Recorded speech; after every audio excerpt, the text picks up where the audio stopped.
making millions and millions of dollars on the election, ruling on the election. But going forward, I had judges would that you were defy so a court corrupt. order? But you're tougher with Canada than you are with some of our biggest adversaries. Only because it's meant to be our 51st Street. And okay, but but listen to this for a second. We need their territory. They have territorial advantage. We're not going to let them get close to China. After being publicly rebuked and humiliated by the Chief Justice of the United States, and as his own polls crater each passing day, Donald Trump gave a disastrous interview on the Fox News network, and even MAGA host Laura Ingraham seemed perplexed at times by Trump's strategy and his answers.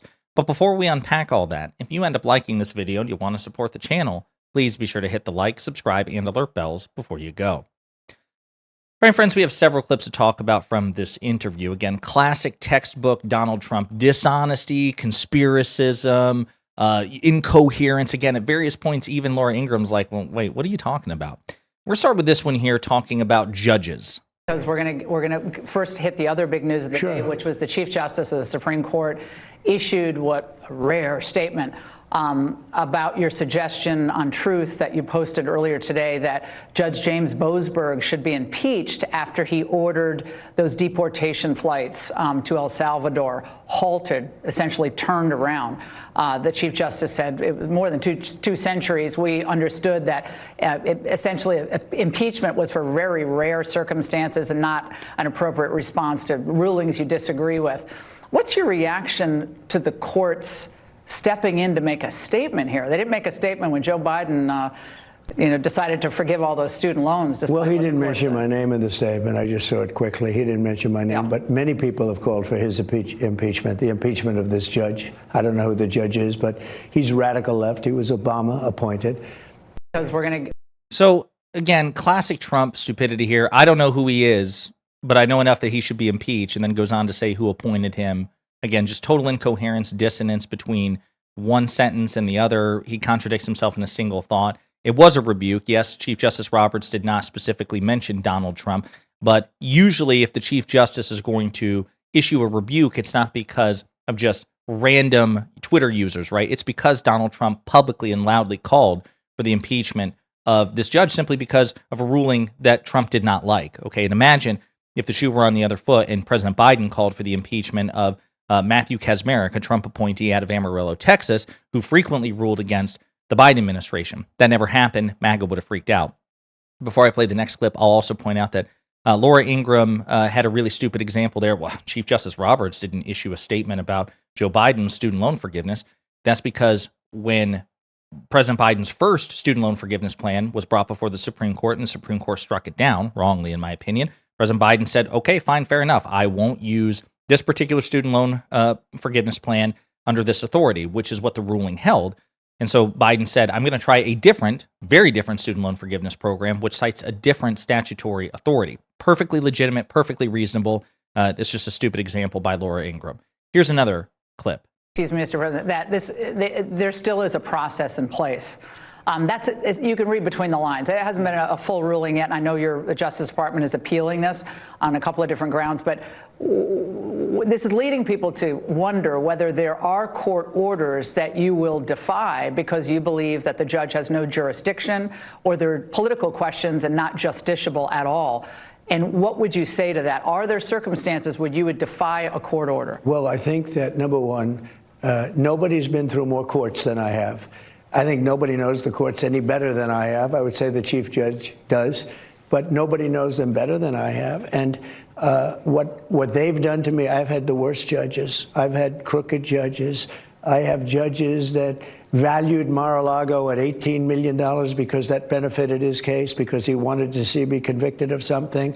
I have judges that had relatives making millions and millions of dollars on the election, ruling on the election. But going forward, I had judges that were so corrupt.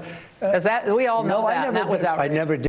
So again, note how even Laura Ingraham, again, a MAGA Fox News host. This is not Neil Cavuto, who's no longer with the network. It's not even Brett Baer, right? This is a MAGA Fox host who's like, okay, shut up. I don't care about your grievances at this particular moment. I'm trying to save you from yourself. Please tell the American people that you won't disobey a court order. I love seeing her fed up in this regard. We'll continue. I had judges would that you were defy so a court corrupt. order? Because that we all know No, that, and that was I outrageous. never did defy a court order. And you wouldn't in the future. No, you can't do that. However, we have bad judges. We have very bad judges. And so Trump has repeatedly indicated that he would violate court orders. I will point out that his administration has multiple times violated court orders since he's been back in power. They violated a temporary restraining order regarding Doge's freezing, or rather, delete that, regarding the freezing from the Office of Management and Budget of the federal funding, or the federal funding freeze. The judge said, no, you can't do that. And then they didn't comply and didn't resume federal funding. And then the judge came back and said, you are defying the plain text of my order. It's already happened. And then, of course, was with this recent deportation flight to El Salvador, the judge said, you can't fly them to El Salvador. And if they're in the air, you need to turn those flights around and bring them back. And the Trump administration defied that order, said, well, it's over international waters. Your ruling doesn't count here. So he's full of shit, not the least of which also including that he has publicly indicated with his rhetoric that he intends to defy court orders. So no, he has no credibility on this issue. But again, Laura Ingraham is trying to save him from himself. Is on the election, ruling on the election. But going forward, I had judges would that you were defy so a court corrupt. order? Because that we all know that, and that was outrageous. I never did defy a court order. And you wouldn't in the future. No, you can't do that. However, we have bad judges. We have very bad judges, and these are judges that shouldn't be allowed. I think at a certain point you have to start looking at what do you do when you have a rogue judge. The judge that we're talking about. What do you do?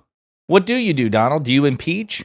Right? Which is what the Chief Justice says you shouldn't do because of a political disagreement. Now, again, that's debatable because high crimes, misdemeanors, these are political questions, but you would be, going against what the Chief Justice is advising. Or do you think their court order should be ignored? You look at his other rulings, rulings unrelated, but having to do with me, he's a lunatic. Well, what if we felt that conservative judges were lunatics about Joe Biden? Does that give us carte blanche to ignore or impeach? Again, it just total hypocrisy, total lack of principles from this MAGA movement. We'll continue. And that's a presidential thing. We're supposed to be getting them out or getting them brought to justice. We had a judge, I would call him a rogue judge. You can call him whatever you want. I know nothing about him. I heard about this very late in the process, and I said, that's a strange order. You have local judges, local federal judges, period, and DAs and prosecutors, DAs, state attorney generals that want to really take over. I think some of it's for the publicity. They love the publicity. All of a sudden, they're on the front page of every newspaper, but they have no right to be. And that's a presidential thing. Again, what are you ranting about? It's again, he just can't tolerate any attempt by any of the other branches to check him at all. It's not just with specific decisions. It's on principle. He doesn't believe that any legal figure has the right to challenge or contradict him. It's a total authoritarian impulse right there. Here's another clip. But for federal judges, district court judges, to order a sitting president to reinstate fired employees, you're the chief executive officer of the United States. You order that these agencies be reviewed. Fired employees, many of whom didn't even report to work, many of whom were scamming this country. And you see the same things. I could read them off, and I did during various speeches. I read off deal after deal after deal, all big scams. He didn't read off scams. And again, if you have cause to fire them, no judge is saying, nor should any judge ever say, nor should any judge ever say, that the President of the United States can't go through the legal process and fire federal employees for cause, okay? If you have cause to fire the employee, demonstrate it and fire them. But mass firings like the federal government is your at-will private corporation, yeah, that is ridiculous. And there are legal challenges to that because there's also federal statute that Donald Trump or any president has to comply with. Again, he just doesn't think the rules should apply to him. No judge is saying that under no circumstances can the president of the United States not fire people in the executive branch. Usually it's because you need to provide cause to fire certain positions. Trump doesn't want to go through that. Here's another clip. Sure. Allies. So Elon is a patriot. And again, I hardly knew Elon until the election. And he turned out that he liked me better than he liked these radical lunatics that were in it, better than Kamala, better than Joe, because he's an intelligent person. And he backed me, and he went. And he got very much involved. He thought, he actually would go around saying, if Trump doesn't win, our country is over. But do you consider? Right. So we get it. You're in love with Elon Musk. Elon Musk paid nearly $300 million to get you elected in about a 3 or 4 month spread. He has effectively bought himself a co-presidency as a consequence of this. Elon Musk's polling is wildly unpopular. He's even hemorrhaging Republican support because they don't like his dishonesty, his recklessness, his corrupt incentives and conflicts of interest, and they don't like the level of influence he has over Trump. It seems like he has unfettered access and influence over the sitting president. That's incredibly dangerous, and it would be incredibly dangerous if it were a liberal billionaire over a Democratic president, but quite frankly, we've never seen anything like this under Democratic presidents or even under previous Republican presidents. This is a unique and truly sinister dynamic. Here's another example, another clip. Well, it's because of Elon Musk. Everything he did with SpaceX that those... Elon, we got to get them out. You have a rocket ship handy? How many people have a rocket? And Biden left them up. He abandoned them. You know, we could have done this sooner, but Biden didn't want to because he was embarrassed by what happened. Again, we're talking about the astronauts in space that actually, I think they came back home yesterday. Their arrival was successful. The astronauts themselves have debunked on live TV. They've had interviews with them in space. And President Biden did not leave them up there, number one, and leave them up there for political reasons. Their flight was scheduled to return, and then it was delayed for a more efficient flight. They agreed to it. They weren't in distress. They weren't stranded. It's just a total bullshit lie perpetuated by Trump and Elon Musk, which has been fact-checked to hell and back. But, of course, they're inveterate liars, so it doesn't stop them. Here's another clip. Canada, and here's my problem with Canada. Canada was meant to be the 51st state because we subsidize Canada by $200 billion a year. We don't need their cars. We don't need their lumber. We have a lot of lumber. We freed it up, as you know, last week. We're freeing it up so that you can actually cut down a tree without being, given the death penalty. Because what these radical environmentalists have done to our country, but we freed it up. But we don't need their lumber. We don't need their energy. We don't need anything. We certainly don't want their automobiles. They make a lot of millions of automobiles are sent in. I'd rather have them made in Michigan. So what Donald Trump is talking about, again, is this notion of autarky, which is that, a nation should be able to manufacture and produce everything by itself and not rely or even employ foreign markets or quote-unquote globalization. It's economic consensus on this is very clear. It is virtually impossible for any nation, no matter how rich in natural resources, to successfully pull off autarky for any extent of time. There's this notion of comparative advantage, right, where other nations are just better at producing things and more efficient at producing things than we are, right? So it's more cost-effective and efficient and better for the consumer to make deals with those countries and have an actual robust and meaningful trade relationship. Donald Trump's insane in this regard. Even conservative pro-Trump economists are like, shut up, don't do this. But he persists. Here's another clip. Any one of You're tougher with Canada than you are with some of our biggest adversaries. Only because it's meant to be our 51st state. And okay, but but listen to this for a second. We need their territory. They have territorial advantage. We're not going to let them get close to China. Look, right? I deal with every country, indirectly or directly. One of the nastiest countries to deal with is Canada. The people that, now this was Trudeau, the people that good old Justin, I call him Governor Trudeau, his people were nasty, and they weren't telling the truth. They never told the truth.